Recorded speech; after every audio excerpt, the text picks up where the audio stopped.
Hi ನಮಸ್ತೆ ಎಲ್ಲರಿಗೂ ಸ್ವಾಗತ ನಮ್ಮ ಚಾನಲ್ಗೆ.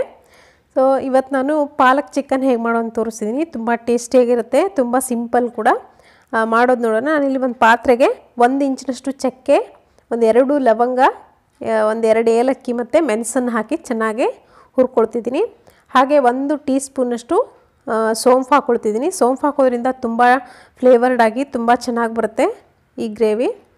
ನೋಡಿ ಇಲ್ಲಿ ಹುರ್ಕೊಂಡು ತೆಗೆದಾಗಿದೆ. ಇದಕ್ಕೆ ನಾನು 1 ಈರುಳ್ಳಿ ಮತ್ತು 1 ಟೊಮೆಟೊನ ಕಟ್ ಮಾಡಿ ಇಟ್ಕೊಂಡಿದ್ದೀನಿ. ಅದನ್ನು ಕೂಡ ಚೆನ್ನಾಗಿ ಹುರ್ಕೊಳ್ಬೇಕಾಗತ್ತೆ. ಈರುಳ್ಳಿ ಸ್ವಲ್ಪ ಹೊತ್ತು ಬಾಡಾದ್ಮೇಲೆ ಟೊಮೆಟೊ ಹಾಕ್ಕೊಂಡು ಸ್ವಲ್ಪ ಬಾಡಿಸ್ಕೊಳ್ಳಿ. ಹಸಿಯಾಗಿ ಹಾಕ್ಬೋದು, ಬಟ್ ಹಸಿಯಾಗಿ ಹಾಕಿದ್ರೆ ಹಸಿ ವಾಸನೆ ಹಾಗೆ ಇರುತ್ತೆ, ಚೆನ್ನಾಗಿರಲ್ಲ. ಇವಾಗ ಟೊಮೆಟೊ ಕೂಡ ಹಾಕ್ಕೊಂಡು ಸ್ವಲ್ಪ ಹೊತ್ತು ಚೆನ್ನಾಗೆ ಹುರ್ಕೊಳ್ಳಿ. ಹಾಗೆ ಇಲ್ಲಿ ನಾನಿಲ್ಲಿ ಒಂದು ಅರ್ಧ ಕಟ್ನಷ್ಟು ಪಾಲಕ್ ಕೂಡ ಹಾಕ್ಕೊಂಡು ಬೇಯಿಸ್ಕೊಳ್ತಿದ್ದೀನಿ. ಪಾಲಕ್ ಬೇಯಿಸಿ ಹಾಕೋದ್ರಿಂದ ತುಂಬ ಫ್ಲೇವರ್ ಚೆನ್ನಾಗಿರುತ್ತೆ ಗ್ರೇವಿಗೆ. ಈ ಪಾಲಕ್ ಜೊತೆ ನೀವು ಮೆಂತ್ಯ ಸೊಪ್ಪನ್ನು ಹಾಕ್ಕೊಳ್ಬೋದು, ತುಂಬ ಟೇಸ್ಟಿಯಾಗಿರುತ್ತೆ ಅದು ಕೂಡ. ಇವಾಗ ಇದನ್ನು ಮಿಕ್ಸರ್ ಜಾರ್ಗೆ ಟ್ರಾನ್ಸ್ಫರ್ ಮಾಡ್ಕೊಳ್ತಿದ್ದೀನಿ. ನಿಮ್ಮ ಹತ್ರ ಶುಂಠಿ ಬೆಳ್ಳುಳ್ಳಿ ಪೇಸ್ಟ್ ಇದ್ದರೆ ಅದನ್ನು ಒಗ್ಗರಣೆ ಹಾಕ್ಕೊಳ್ಳಿ. ಇಲ್ಲ ಅಂದರೆ 1 ಇಂಚಿನಷ್ಟು ಶುಂಠಿ, ಒಂದು 4 ಹೆಸರು ಬೆಳ್ಳುಳ್ಳಿ ಇದಕ್ಕೆ ಹಾಕ್ಕೊಂಡು ರುಬ್ಕೊಳ್ಳಿ. ನಾನಿಲ್ಲಿ ಹುರಿದಿಟ್ಕೊಂಡ್ರೆ ಮಸಾಲೆ ಕೂಡ ಹಾಕಿದೆ. ಹಾಗೆ ಕಡಲೆ ಕೂಡ 1 ಟೀ ಸ್ಪೂನಷ್ಟು ಕಡಲೆ, ಒಂದು 3 ಹಸಿಮೆಣಸಿನ್ಕಾಯಿ ಕೂಡ ಹಾಕ್ಕೊಂಡು ಇದನ್ನು ರುಬ್ಕೊಳ್ತೀನಿ. ನಾನಿಲ್ಲಿ ಮಾಡೋದು ನೋಡೋಣ. ಒಂದು ಪಾತ್ರೆ ಬಿಸಿ ಇಟ್ಕೊಂಡು ಇದಕ್ಕೆ ಒಂದು 2 ಟೇಬಲ್ ಸ್ಪೂನಷ್ಟು ಎಣ್ಣೆ ಹಾಕ್ಕೊಂಡಿದ್ದೀನಿ. ಎಣ್ಣೆ ಬಿಸಿ ಆದಮೇಲೆ 1 ಈರುಳ್ಳಿನ ಸಣ್ಣದಾಗಿ ಕಟ್ ಮಾಡಿ ಇಟ್ಕೊಂಡಿದ್ದೀನಿ, ಅದನ್ನು ಕೂಡ ಹಾಕ್ಕೊಳ್ತಿದ್ದೀನಿ. ಈರುಳ್ಳಿ ಸ್ವಲ್ಪ ಹೊತ್ತು ಚೆನ್ನಾಗಿ ಬಾಡಿಸ್ಕೊಳ್ಳಿ. ನಾನಿಲ್ಲಿ ರುಬ್ಬಕ್ಕೆ ಶುಂಠಿ ಬೆಳ್ಳುಳ್ಳಿ ಹಾಕಿಲ್ಲ, ಅದಕ್ಕೆ 1 ಟೀ ಸ್ಪೂನಷ್ಟು ಶುಂಠಿ ಬೆಳ್ಳುಳ್ಳಿ ಪೇಸ್ಟನ್ನ ಹಾಕ್ಕೊಳ್ತಿದ್ದೀನಿ. ಆವಾಗಲೇ ಹೇಳ್ದಂಗೆ ನೀವು ಶುಂಠಿ ಬೆಳ್ಳುಳ್ಳಿ ಪೇಸ್ಟ್ ಇಲ್ಲ ಅಂದರೆ ಶುಂಠಿ ಮತ್ತು ಬೆಳ್ಳುಳ್ಳಿನ ರುಬ್ಬಲಿಕ್ಕೆ ಹಾಕ್ಕೊಳ್ಳಿ. ಸೊ ಇದನ್ನು ಸ್ವಲ್ಪ ಹೊತ್ತು ಚೆನ್ನಾಗಿ ಹಸಿ ವಾಸನೆ ಹೋಗೋರು ಹುರಿದಾದ್ಮೇಲೆ ಚಿಕನ್ ಪೀಸ್ಗಳೇನಿದೆ ಇದನ್ನು ಹಾಕ್ಕೊಳ್ಳಿ. ನಾನಿಲ್ಲಿ ಒಂದು ಕಾಲು ಕೆಜಿಯಷ್ಟು ಚಿಕನ್ ತೊಗೊಂಡಿದ್ದೀನಿ. ಸಾರಿ, ಅರ್ಧ ಕೆಜಿಯಷ್ಟು ಚಿಕನ್ ತೊಗೊಂಡಿದ್ದೀನಿ.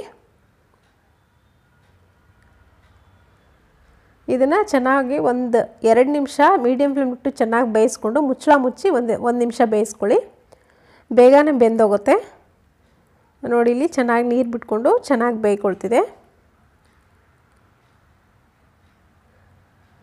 ಇವಾಗ ಇದಕ್ಕೆ ಮಸಾಲೆನ ಸೇರಿಸ್ಕೊಳ್ಬೋದು.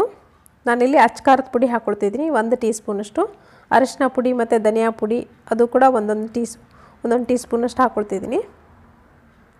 ಧನಿಯಾ ಪುಡಿ ನಿಮಗೆ ಬೇಕಿದ್ದರೆ ಜಾಸ್ತಿ ಹಾಕ್ಕೊಳ್ಬೋದು, ನಾನಿಲ್ಲಿ ಕಡಿಮೆನೇ ಹಾಕ್ಕೊಂಡಿದ್ದೀನಿ. ಮಸಾಲೆ ಇಷ್ಟಪಡೋರು ಜಾಸ್ತಿ ಹಾಕ್ಕೊಳ್ಳಿ. ಇದನ್ನು ಸ್ವಲ್ಪ ಹೊತ್ತು ಚೆನ್ನಾಗಿ ಮಿಕ್ಸ್ ಮಾಡ್ಕೊಳ್ಳಿ. ಮಸಾಲೆ ಚೆನ್ನಾಗಿ ಎಣ್ಣೆಯಲ್ಲಿ ಸ್ವಲ್ಪ ಹೊತ್ತು ಫ್ರೈ ಆದರೆ ತುಂಬ ಟೇಸ್ಟಿಯಾಗಿರುತ್ತೆ. ಹಾಗೆ ಇಲ್ಲಿ ನಾನು ರುಬ್ಕೊಂಡು ಇಟ್ಕೊಂಡಿರೋ ಮಸಾಲೆ ಕೂಡ ಇದಕ್ಕೆ ಹಾಕ್ಕೊಂಡೆ. ನೀವು ಈ ರುಬ್ಲಿಕ್ಕೆ ಇದ್ರ ಜೊತೆಗೆ ತೆಂಗಿನಕಾಯಿ ಕೂಡ ಹಾಕ್ಕೊಳ್ಬೋದು, ಅದು ಕೂಡ ಚೆನ್ನಾಗಾಗುತ್ತೆ. ನಾನು ತೆಂಗಿನಕಾಯಿ ಬಳಸಿಲ್ಲ ಇಲ್ಲಿ. ಮಸಾಲೆ ಹಾಕಾದ್ಮೇಲೆ ಸ್ವಲ್ಪ ಹೊತ್ತು ಚೆನ್ನಾಗಿ ಮೀಡಿಯಮ್ ಫ್ಲೇಮ್ನಿಟ್ಟು ಚೆನ್ನಾಗಿ ಫ್ರೈ ಮಾಡ್ಕೊಳ್ಳಿ. ಮಸಾಲೆ ಆವಾಗಲೇ ಹುರಿದು ರುಬ್ಬಿರೋದ್ರಿಂದ ಜಾಸ್ತಿ ಹೊತ್ತು ಬೇಯಿಸೋ ಅವಶ್ಯಕತೆ ಇಲ್ಲ. ಸ್ವಲ್ಪ ಒಂದು ಅರ್ಧ ಗ್ಲಾಸ್ನಷ್ಟು ನೀರು ಕೂಡ ಹಾಕ್ಕೊಂಡೆ. ಹಾಗೆ ರುಚಿಗೆ ತಕ್ಕಷ್ಟು ಉಪ್ಪು ಹಾಕ್ಕೊಂಡು ಒಂದು ಸರಿ ಚೆನ್ನಾಗಿ ಮಿಕ್ಸ್ ಮಾಡ್ಕೊಂಡಿದ್ದನ್ನು ಮುಚ್ಚಳ ಮುಚ್ಚಿ ಇನ್ನೊಂದು 2 ರಿಂದ 3 ನಿಮಿಷ ಚೆನ್ನಾಗಿ ಬೇಯಿಸ್ಕೊಂಡ್ರೆ ಸಾಕು, ಮೀಡಿಯಮ್ ಫ್ಲೇಮ್ಲಿಟ್ಟು. ನಾನಿಲ್ಲಿ ಮುಚ್ಚಳ ಮುಚ್ಚಿ ಒಂದು 3 ನಿಮಿಷ ಬಿಡ್ತೀನಿ. ಸೊ ನೋಡಿ ಇಲ್ಲಿ ಒಂದು 2-3 ನಿಮಿಷದಿಂದ ಚೆನ್ನಾಗಿ ಬೇಯ್ತಾ ಇದೆ. ಚಿಕನ್ ಕೂಡ ಚೆನ್ನಾಗಿ ಬೆಂದಿದೆ. ಇದು ರೆಡಿಯಾಗಿದೆ ಇವಾಗ. ಸೊ ಇವಾಗ ಇದನ್ನು ಸರ್ವ್ ಮಾಡ್ಕೊಳ್ಬೋದು. ತುಂಬ ಟೇಸ್ಟಿಯಾಗಿರುತ್ತೆ. ನೀವು ಕೂಡ ನಿಮ್ಮ ಮನೆಯಲ್ಲಿ ಒಂದು ಸರಿ ಖಂಡಿತ ಟ್ರೈ ಮಾಡಿ.